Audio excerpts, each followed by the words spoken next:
Assalamualaikum warahmatullahi wabarakatuh. Alhamdulillah, alhamdulillahi rabbil alamin. Wa bihi nasta'in ala umurid dunya waddin. Wassalatu wassalamu ala ashrafil khalqi wal anbiya'i wal mursalin. Sayyidina wa maulana Muhammadin wa ala alihi wa ashabihi ajma'in. Amma ba'd. Hadirin jamaah Majelis Ta'lim Al-Itrah At-Tahirah yang saya muliakan, khususnya para asatizah, para hujjaj, bapak-bapak dan tokoh masyarakat. Syukur alhamdulillah, malam hari ini walaupun berbarengan dengan hujan, tapi kita masih bisa hadir kembali mengikuti pengajian. Walaupun malam hari ini pengajian terakhir ya, untuk tahun ini. Insya Allah nanti selepas lebaran kita akan kembali lagi hadir untuk sama-sama mengikuti pengajian. Kita mengharap kehadiran kita malam hari ini dan juga malam-malam yang telah lalu, mudah-mudahan Allah Subhanahu wa taala mencatat dijadikan amal baik kita, dan mudah-mudahan Allah ampuni kekurangan dan dosa-dosa kita. Dan semoga terus Allah Subhanahu wa taala membukakan pintu hati dan pintu ilmu yang seluas-luasnya. Amin ya rabbal alamin. Hadirin saudara-saudara, bulan Ramadan sudah diambang pintu. Bulan Ramadan nggak sampai 2 minggu lagi. Ya, bulan Ramadan akan tiba. Maka kita ini sebagai umat Islam, sebagai orang yang beriman kepada Allah, beriman kepada Rasulnya, wajib saudara-saudara kita girang dengan bulan puasa. Kita mesti senang dengan adanya dan datangnya bulan Ramadan ya. Memang ada juga pemikiran begitu, tapi itu pemikiran timbul dari hawa nafsu. Jadi mereka itu kalau datang bulan Ramadan sepertinya agak kesel ya. Kenapa agak kesel? Ya lantaran mereka mengatakan, ini pikiran yang ngeres ini, mengatakan bahwa bulan puasa bulan lemes begitu. Bulan puasa membatasi gerak-geriknya, lebih-lebih membatasi ekonominya begitu. Itu yang jualan ya agak repot sedikit memang di bulan puasa. Jadi pemasukannya ya mungkin berkurang. Ini membuat kesel saudara-saudara ya. Ini jelek ini pemahaman. Ya. Ini jelek saudara-saudara pemahaman. Karena yang kita yakini rezeki itu kan Allah yang memberikan. Kita hanya bisa berusaha sesuai dengan kemampuan, ya, sesuai dengan keadaan ya keadaannya bulan puasa ya biasa dijualan misalnya nasi uduk begitu ya pagi-pagi ya mungkin nggak jualan begitu, tapi kan bisa jualan malam gitu ya anggaplah nggak jualan, tapi kan kemarin 11 bulan jualan saudara-saudara ya. Orang Islam yang pandai istilahnya mengantisipasi ya, jaga-jaga begitu. Wah nanti ini datang bulan Ramadan, ya pemasukan sedikit, maka sekarang ya kita mesti sisihkan, kita mesti nabung, kita mesti hemat begitu. Karena bulan puasa nampaknya dagang agak berkurang hasilnya, mungkin jangan-jangan perik total sama sekali. Jadi pemasukannya sedikit ya. Jadi biarlah saudara-saudara ya. Keadaannya demikian. Memang Allah sudah berkehendak di dalam 1 tahun ada 12, ada 1 bulan namanya bulan Ramadan. Ya, bulan Ramadan kan bulan yang disebut kita tidak makan, tidak minum. Ya, pasti kegiatan ekonomi yang berkenaan dengan makan dan minum ya agak berkurang. Ya kita maklumin. Ya, kita malah girang dengan datangnya bulan puasa. Karena dengan kita senang datangnya bulan puasa, nanti puasa yang kita jalanin jadi enteng begitu ya. Kalau kita kesel datangnya bulan puasa, nanti waktu puasanya berat banget begitu. Ya, kita pilih yang enakan tuh lagi puasa, yang enteng perasaan kita lagi puasa, yaitu dengan cara kita senang dengan puasa, dengan datangnya bulan Ramadan. Ketahuilah saudara-saudara bahwa puasa yang nanti kita akan jalanin itu justru menguntungkan kita. Pasti yang namanya nguntungin, ya ini menggembirakan begitu. Memang ya tadi saya bilang dalam sisi ekonomi ya mungkin agak berkurang. Ya, tapi orang Islam kan bisa mengantisipasi. Dulu kan 11 bulan yang lalu ya kemana aja kita. Ya, kita harus berpikir dong. Nanti ada bulan Ramadan. Ya. Jadi usaha agak kendor gitu. Maka perlu nabung, perlu hemat begitu. Ya, tapi puasa itu yang kita jalanin nguntungin. Ya, jadi dunia agak berkurang, ya wajarlah, ya, makan aja berkurang saudara-saudara ya, karena kita kan di bulan puasa dari subuh hampir maghrib ya makannya berkurang, minumnya berkurang gitu. Cuman kadang-kadang yang kurang baik ini jajannya banyak saudara-saudara ini, karena apa? Mau buka begitu. Sebetulnya itu nggak perlu saudara-saudara ya. Kadang-kadang bulan puasa katanya malah pengeluaran lebih banyak dari bulan yang bukan bulan puasa. Ini mesti dirubah, ya mesti dirubah caranya itu, pola pikirnya dirubah begitu. Jangan sampai bulan puasa justru banyak pengeluaran. Secara logikanya ini secara akal kudunya bulan puasa hemat. Ya nggak makan lohor subuh ya pagi nggak makan lohor nggak makan nggak ngemil nggak minum nggak jajan, secara akal mestinya berkurang. Ini katanya malah bikin banyak. Kenapa ya? Ya mungkin tadi ya untuk buka wah semuanya dibeli. Kalau perlu satu meja penuh begitu. Ya pengen beli, pengen itu beli, dikumpulin udah semua di meja. Ya, maghrib nih mau diserang udah nih kan begitu. Ini saudara-saudara ya kurang baik sebetulnya. Ya, jadi satu sisi kita udah jalanin agama, udah cakep ya. Tapi di sisi lain kita digoda oleh setan. Ayolah boros, ayolah beli ini, ayolah beli itu. Itu bisikan setan saudara-saudara. Ya. Agama nggak ngajarin boros. Maka dalam Quran itu ada pola untuk pengeluaran. Pola pengeluaran yaitu bahasa kitanya sedang-sedang aja. Ya, terlalu boros jangan. Pelit pun jangan. Jadi sedang-sedang aja saudara-saudara. Itu Al-Qur'an begitu berbicara. Walladzina idza anfaqu lam yusrifu wa lam yaqturu wa kana baina dzalika qawama. Allah memuji orang-orang yang ketika mengeluarkan uang lam yusrifu, enggak boros, walam yakturu, enggak pelit, diambil jalan tengah, wa kana baina dzalika qawama, adalah tengah-tengahnya, itulah yang lurus, itulah yang paling bagus saudara-saudara. Walaupun bulan puasa, memang godaannya begitu, itu ketahuilah, ya godaan setan yang disebut yuwaswisu fi sudurin nas, dia membisikkan di hati manusia. Ya, sebetulnya ya, bulan puasa kalau perlu ya yang normal-normal aja makannya, baiknya sih begitu ya. Dan biasanya kalau bulan puasa ya semuanya lapar dah. Kata orang kalau lapar semuanya enak katanya. Nasi sama kerupuk udah enak juga ya, nasi sama kerupuk. Jadi saudara-saudara, tapi susah memang ya. Ini nih katanya diganggu oleh bisikan setan sehingga orang Islam ketika mau berbuka banyak pengeluaran, padahal itu nggak bagus.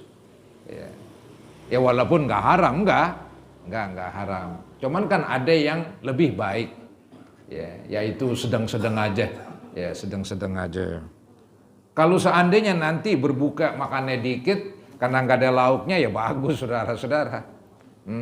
Ntar badannya jadi makin cakep itu ya, kan namanya nih badan megar terus dia Kenapa megar terus? Makannya banyak, saudara-saudara.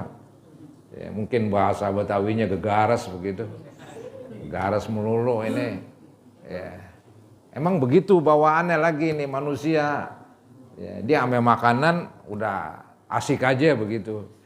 Bawaannya semangat aja tuh makan. Ya. Maka ada istilah itu kalau acara kumpul-kumpul nggak makan, kayaknya nggak rame katanya. Ya, nggak asik begitu. Biasanya acara kumpul-kumpul mangan begitu. Ya, bukan, kan ada tuh ungkapan makan gak makan kumpul, itu nggak kepake tuh, nggak kepake. Dibilang makan gak makan kumpul, artinya yang penting kita kumpul, ada makanan kita makan, gak ada makanan ya udah nggak apa-apa. Ya. Nah ini yang terjadi ya nggak begitu sih, yang terjadi bawaannya orang kalau kumpul-kumpul makan, itu semangat itu, semangat para hadirin. Ya. Jadi kesimpulannya, bulan puasa bukan bulan pemborosan. Bulan puasa justru bulan penghematan. Nggak bisa hemat, ya hidup biasa aja. Artinya sebelum bulan puasa demikian. Masuk puasa juga demikian. Ya. Jadi sebelum puasa pengeluaran misalnya berapa? 50.000 begitu. Lagi puasa juga 50.000. Jangan lagi puasa ya. Berapa ya? 100 lebih saudara-saudara ya. Ya ini yang berat, nggak bagus ini. Lebih-lebih yang ekonomi lemah begitu ya. Jadi puasa justru menguntungkan ekonomi. Dia mengajarin hemat karena dari subuh hampir maghrib nggak makan. Itu kan hemat saudara-saudara. Itu adalah biangnya hemat itu. Biangnya bukan hemat doang. Bagus sekali itu. Jadi agama ngajarin hemat begitu ya. Nah itu keuntungannya, keuntungan ekonomi. Ya. Nah kalau keuntungan buat jasmani ya banyakkan lagi itu. Untuk jasmani kita, untuk rohani kita, itu menguntungkan banget begitu. Seperti tadi saya bilang, dengan berpuasa ya berat badan akan berkurang karena masukan makanan ya berkurang. Lantaran dari subuh hampir maghrib nggak makan, ya, dari subuh sampai maghrib nggak makan, berarti masukannya berkurang, sehingga tubuhnya yang nggak megar saudara-saudara, nggak megar, nggak bikin besar begitu. Karena memang yang namanya tubuh ini kalau dia berat, ya berat bobotnya itu katanya bisa-bisa minimal kakinya nggak kuat menopang. Kakinya nggak kuat ya, menopang begitu, nunjang. Kan tubuh kita ini kan ditunjang oleh kaki. Kalau keberatan tubuhnya, kakinya nggak kuat begitu. Bisa timbul penyakit. Ya begitu memang. Kemudian ada juga tuh dengan tubuh terlalu melebihi bobot yang normal, bobot yang standar, itu akan mengundang ya, bermacam-macam penyakit. Ya. Maka seseorang yang berpuasa nguntungin dunianya, ya. Kemudian juga nguntungin jasmaninya, nguntungin rohaninya. Rohani itu mental begitu. Ya. Jadi mentalnya saudara-saudara ditempa dengan berpuasa.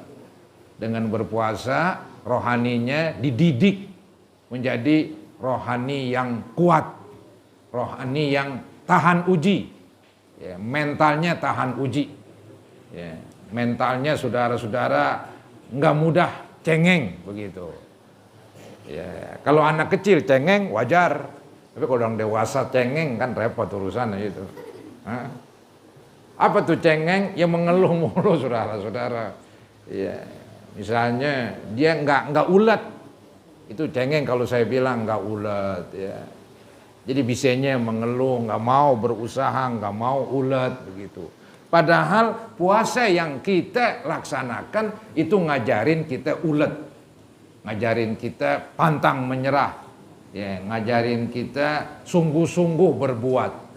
Ya. Buktinya, ya itu lagi puasa kita mau tuh lapar-lapar, ya, mau aus.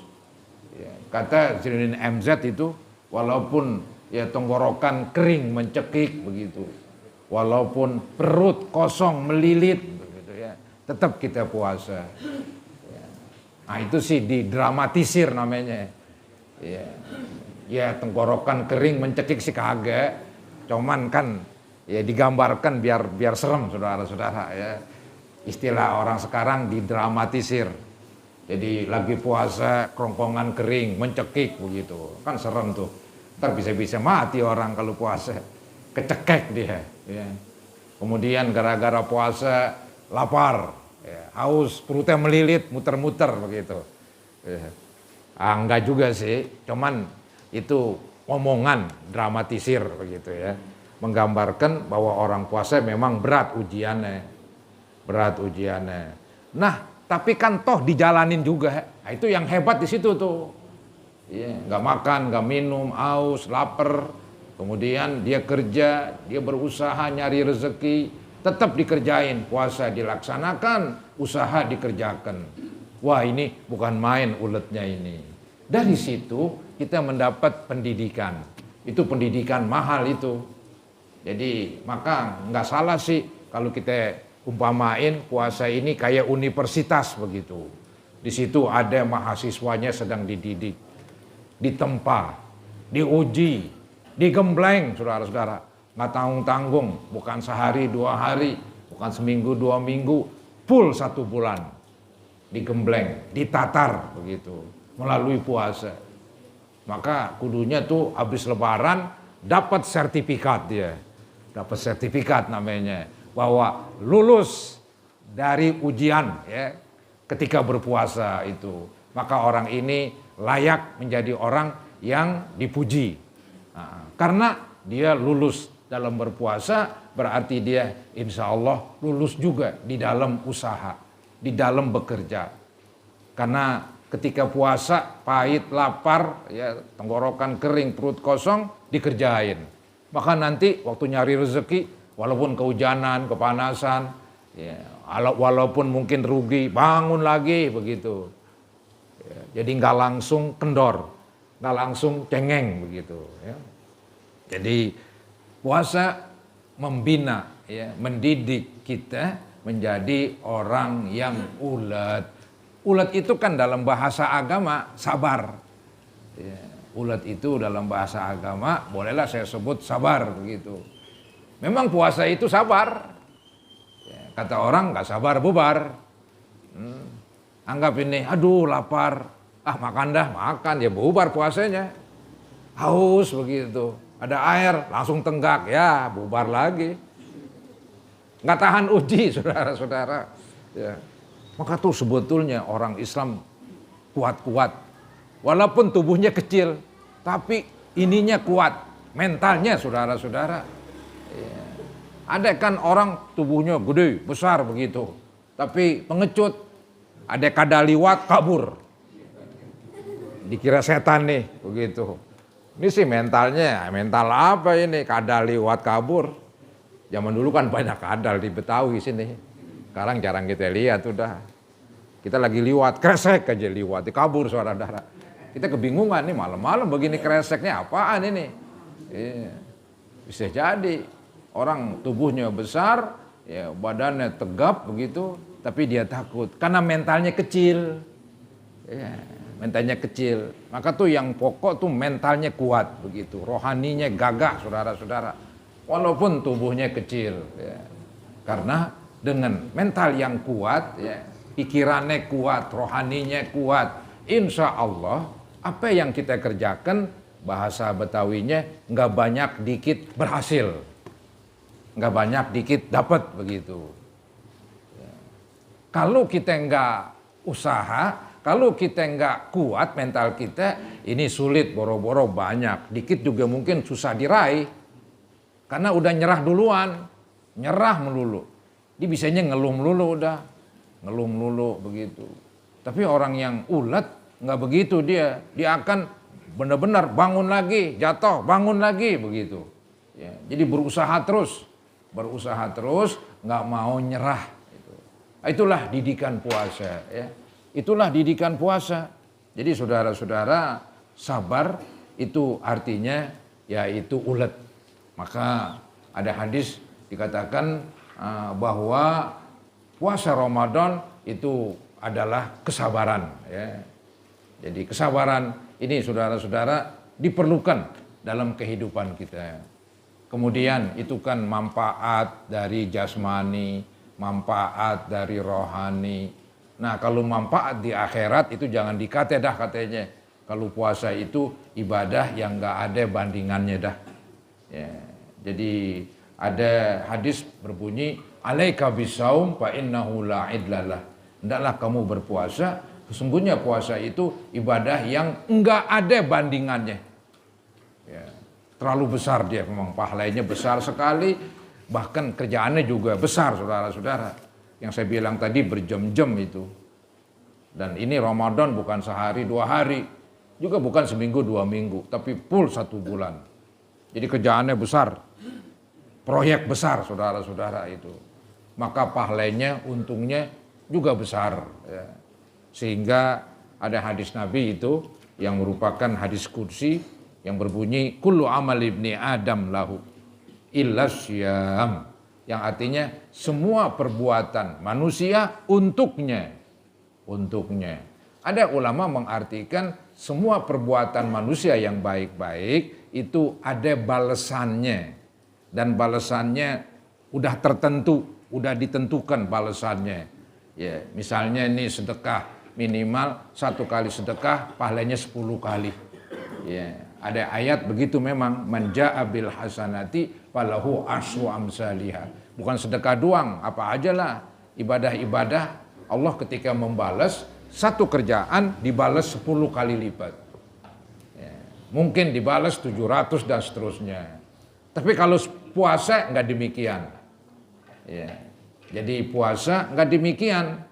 Maka dikatakan illa syiyam fa innahu li. Kecuali puasa nggak diketahui jumlah pahalanya. Maka kata Allah, wa ana ajzi bih, saya yang balas. Jadi tidak diketahui oleh malaikat, tidak diketahui oleh nabi yang terdekat, termasuk Nabi Muhammad SAW. Allah tidak beritahu bagaimana hakikat pahala puasa. Allah nyatakan di dalam hadis qudsi, fa innahu li wa ana ajzi bih. Sesungguhnya puasa itu ya untukku. Jadi nggak diketahui berapa pahalanya, berapa balasannya. Allah berfirman, saya yang balas. Nah, itu saudara-saudara gambaran tentang pahala puasa. Ya, jadi besar sekali itu pahalanya. Nah, itulah keuntungan daripada puasa. Jadi puasa itu nguntungin jasmani, nguntungin rohani, nguntungin dunia, nguntungin akhirat. Ya, nguntungin dunia tadi saya bilang seperti ya badannya sehat itu di dunia, seperti selayaknya ya ekonominya ya jadi lebih ringan, semestinya begitu ya. Jadi dia menguntungkan segala-galanya sehingga nggak ada ruginya, nggak ada jeleknya. Maka dari itu nanti ini datang bulan puasa, pokoknya kita girang aja udah ya. Jadi jangan lagi puasa pada merengut begitu, jangan, kita girang aja udah. Maka ada ungkapan marhaban ya syahrul Ramadan, marhaban syahrul syiyam. Selamat datang wahai bulan Ramadan, selamat datang wahai bulan puasa. Disambut kayak datangnya yaitu seseorang yang mulia, seseorang yang tinggi kedudukannya, disambut dengan kalimat marhaban, selamat datang. Puasa juga begitu. Ya, jadi digambarkan puasa itu tamu yang hebat. Ya, maka yang nerimanya pada girang, yang nerimanya pada senang. Dan mereka mengatakan, marhaban ya syahrul Ramadan, marhaban syahrul syiyam. Selamat datang wahai bulan Ramadan, selamat datang wahai bulan puasa. Jadi saudara-saudara, kita girang dengan datangnya bulan puasa. Saudara, tadi saya bilang, puasa itu nguntungin dari segala sisi, ya, dari dunianya atau akhiratnya, dari jasmaninya atau rohaninya, selalu menguntungkan. Memang ketika Allah membuat peraturan, Allah nggak ngambil keuntungan sedikit pun. Ini juga pola pikir kita ini. Jangan sampai ada yang istilahnya meyakinin kalau dia ibadah kepada Allah, Allah yang untung. Dia nggak dapat apa-apa, maka disegen-segenan. Ogah-ogahan ibadah, sholat ke, puasa, zakat, haji, apapun tuh ibadah di ogah-ogahan.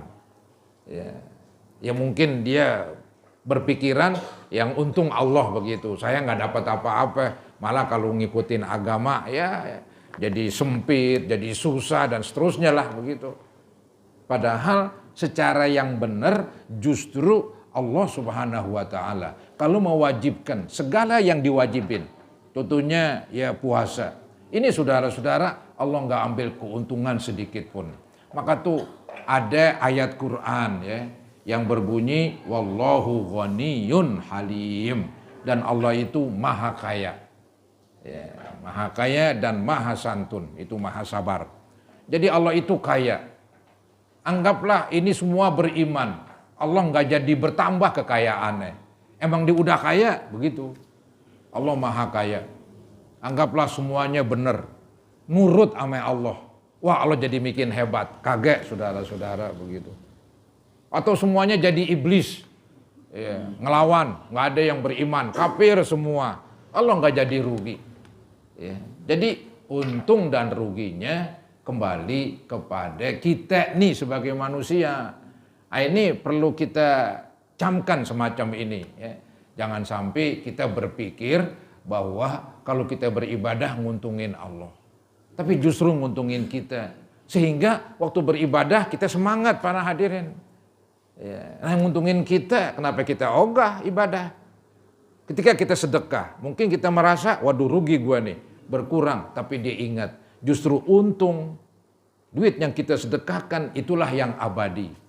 Duit yang kita sedekahkan itulah yang nanti akan memberikan pembelaan. Duit yang kita sedekahkan itulah nanti yang nemenin di kuburan.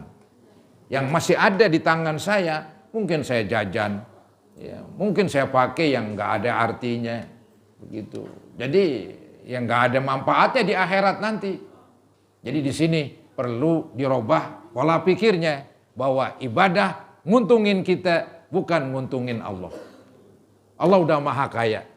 Maka tuh ada hadis qudsi juga itu yang sering sampaikan itu. Yang berbunyi, ya ibadi, wahai hamba-hambaku, kata Allah. Lau anna awwalakum wa akhirakum. Seandainya awal manusia dan akhir manusia. Awal manusia kita tahu dari Nabi Adam. Akhir manusia kita nggak tahu tuh dan nanti kapan. Jadi Allah berfirman seandainya awal manusia dan akhir sampai akhir manusia, wa insakum wa jinnakum, termasuk bangsa jin katanya, kanu ala atqa qalbi rajulin wahidin minkum, mereka menjadi orang-orang yang paling bertakwa. Jadi anggaplah awal manusia sampai akhir manusia, termasuk di dalamnya bangsa jin, semuanya ini menjadi makhluk paling bertakwa. Pakai paling begitu, bukan bertakwa doang. Paling bertakwa. Paling bertakwa tidak lain Nabi Muhammad SAW. Jadi anggaplah semua manusia seperti Nabi Muhammad imannya. Seperti Nabi Muhammad ibadahnya. Apa kata Allah? Mazada dzalika fi mulki syai'a. Tidak bertambah dengan sebab itu kekuasaanku. Kerajaanku kata Allah. Nggak bertambah. Nggak ada nambah. Anggap semuanya kayak Nabi Muhammad ibadahnya. Kali juga Allah jadi bikin hebat. Oh dia udah hebat. Dia udah maha kaya. Jadi keuntungannya kita sendiri bukan Allah. Terus itu hadis qudsi lanjutannya. Ya ibadi. Lau anna awwalakum wa akhirakum wa insakum wa jinnakum. Kanu ala afjari qalbi rajulin wahidin minkum. Manaqasa zalika mimulki syai'a. Wahai manusia. Seandainya awal kamu sampai akhir kamu. Dari Nabi Adam sampai manusia di hari kiamat nanti. Termasuk bangsa jin. Semuanya menjadi makhluk yang paling jahat. Makhluk yang paling jahat itu iblis katanya. Anggap semuanya iblis begitu. Ya, semuanya belis, saudara-saudara ya. Iblis sama belis itu ya. Nggak ada yang benar, semuanya iblis. Maka Allah berfirman, mana qasazalika mimulki syai'a, tidak berkurang sedikit pun kekuasaanku. Hebat sekali itu Allah. Ya, jadi manusia mau benar, dia yang untung. Mau jahat, dia yang rugi. Ya. Maka ada ungkapan tuh, Ilam tastahi fasna ma syi'ta. Kalau lu nggak malu, ya berbuat apa aja dah. Kita berbuat apa aja. Yang haram, yang apa yang mau berbuat silakan. Cuman nanti di akhirat ada hukumannya. Begitu. Maka saudara-saudara, kita ini dengan datangnya bulan puasa, ya senenglah kita girang. Begitu. Jangan kita kesel. Ya mungkin dulu-dulu kita nggak begitu nggak begitu mantep agama kita. Kalau bulan puasa kita keselin begitu. Paling kurang dia istilahnya ngomel-ngomel. Apa yang ngomelnya? Dibilang, aduh puasa nih, pokoknya ntar jadi lapar gue dah. Ya, ngomel mulu begitu, ngomel sama dirinya dia. Puasa jadi haus nih, lemes lagi. Pokoknya goleng-goleng aja dah tuh dah. Nggak ada cakepnya dengan puasa. Ame dia tuh puasa musuh. Bahasa kerennya momok yang menakutkan begitu. Kayak puasa ini serem, saudara. Ya, kayak puasa ini galak banget begitu. Ya, jadi digambarkan hal-hal yang nggak enak didengar. Maka nanti dibalik alhamdulillah. Ya, saya atau kita ini ketemu dengan bulan Ramadan. Untung masih ketemu dengan bulan Ramadan, masih bisa puasa begitu. Kita senyum, kita girang begitu. Ya, jangan merengut. Cuman ada yang bilang begitu, orang lagi puasa emang kadang-kadang merengut mulu. Oh begitu? Iya katanya lagi puasa, entar menggrip pada girang semua. Kok pada girang? Iya pada waktu makan katanya. Kalau belum makan belum girang, begitu. Lah enggak lah saudara-saudara ya. Kita waktu makan girang, emang diterangkan dalam hadis itu, waktu makan kita girang. Ya, wajar itu manusiawi kata orang, sifat manusia begitu. Tapi lagi puasa pun juga girang. Maka ada hadis lis-shaimi farhatani. Orang yang puasa punya dua girang. Ya, farhatun inda fitrihi wa farhatun inda liqa'i rabbi. Girang pertama lagi berbuka. Ada berbuka tiap hari, ada berbuka terakhir. Itulah malam takbiran. Girangan lagi tuh, girangan lagi. Besok lebaran girangan lagi. Itu dia. Ya, girangnya apa ya? Alhamdulillah gul 30 hari. 1 bulan penuh saya bisa jalanin puasa. Lihat no si Anu, kalah dia 30 hari. Kalah 30 hari. Apaan tuh? Emang dia nggak puasa saudara-saudara. Jadi girang. Ada 2 girang. Girang pertama lagi berbuka. Girang kedua lagi ketemu dengan Allah, lagi meninggal dunia. Allah perlihatkan pahala puasanya. Sehingga dia senang. Ya, kata malaikat, kamu jangan takut dan jangan sedih. Jangan sedih meninggalkan keluarga di dunia. Jangan takut terhadap apa yang nanti di akhirat. Apa itu ya, azab kubur dan sebagainya. Itu nggak ada katanya. Ya, lantaran dia ahli ibadah, diantaranya melaksanakan ibadah puasa. Jadi nggak ada rasa takut, nggak ada rasa sedih. La khaufun alaihim walahum yahzanun. Nggak ada rasa takut dan nggak ada rasa sedih. Jadi saudara-saudara, puasa kita girang, ya, kita senyum, kita seneng, nggak merengut ketika menjalanin. Gitu. Jadi dengan demikian enteng tuh dah puasa dah dilaksanain. Ya, jadi puasa yang kita laksanain jadi enteng. Karena tadi pola pikir kita robah. Yang tadinya perasaannya itu kesel dengan puasa, sekarang perasaannya diganti senang dengan puasa. Begitu. Akibatnya puasa yang dikerjakan jadi enteng. Ya, artinya enggak berat lah begitu. Ya. Enggak ada semacam beban. Jadi dia puasa jalanin aja udah. Asik-asik aja begitu berpuasa. Enggak ada keluhan-keluhan, aduh lapar, aduh lemas, ya. Aduh tenggorokan kering, adu-adu mulu dia. Kan jelek itu adu-adu mulu.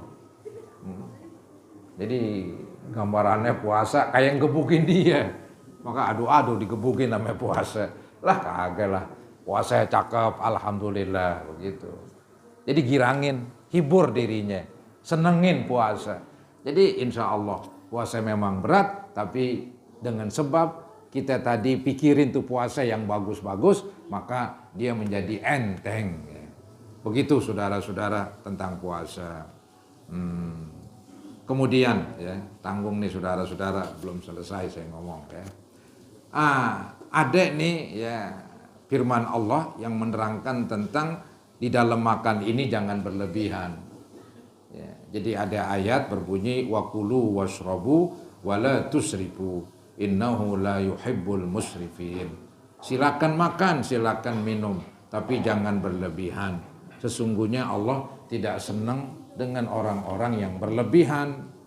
Saudara, ketika bukan bulan puasa, kita makan berlebihan. Ya, ketika bukan bulan puasa ini, ya, ada acara makan.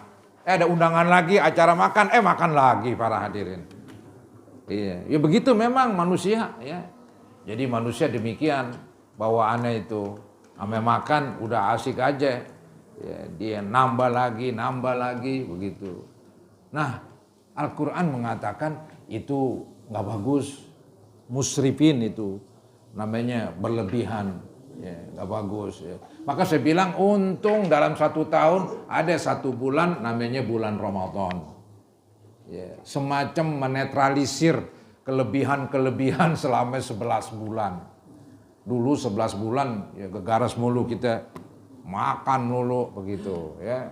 Tapi sebulan ini ya berkurang. Bagus itu. Kalau nggak ada bulan Ramadan, apa jadinya kita tukang makan. Ya.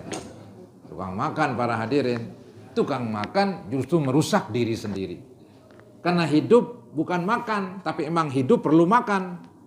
Kalau hidup buat makan ya berarti dia semelek matanya gegara sudah. Yang penting makan, hidup untuk makan. Tapi enggak ini, makan ini saudara-saudara untuk hidup ya. Artinya kita makan ya mungkin sekedarnya, mungkin ya secukupnya begitu dah, ya udah cukup lah. Yang penting mempertahankan hidup dengan makan. Kan namanya kalau nggak makan orang ya bisa lemes, bisa kurus, bisa mati, kelaparan. Emang manusia butuh makan. Tapi kalau berlebihan nggak bagus itu. Allah Subhanahu wa taala sudah ngingetin ya, yaitu ayat yang berbunyi wakulu washrabu wala tusrifu. Kemudian terakhir ada hadis Nabi itu yang menerangkan, yaitu beliau ini bersabda, "Mala abnu Adam wi'aan syarran min batnih." Tidak ada kantong yang jelek diisi, yang paling buruk diisi kecuali kantong perut begitu. Mungkin kantong duit dimasukin cakep kali duit ya, diisi. Tapi kalau kantong perut diisi melulu, jelek saudara-saudara. Ya. Maka dengan puasa kita jadi girang. Artinya kantong perut kita ini nggak terlalu beban lah, nggak terlalu banyak diisi. Ya. Karena tadi saya bilang dari subuh hampir maghrib ya nggak makan. Karena ini kalau diisi terus itu yang menimbulkan penyakit. Itu yang menimbulkan penyakit.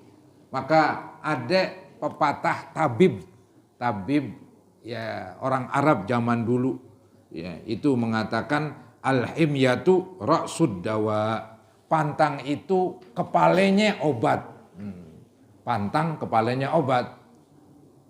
Orang lagi puasa pantang makan.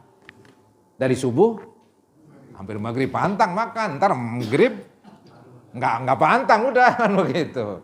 Itu katanya pantang nggak mesti makan doang, ini pantang di dalam hidup ya itu adalah kepalanya obat.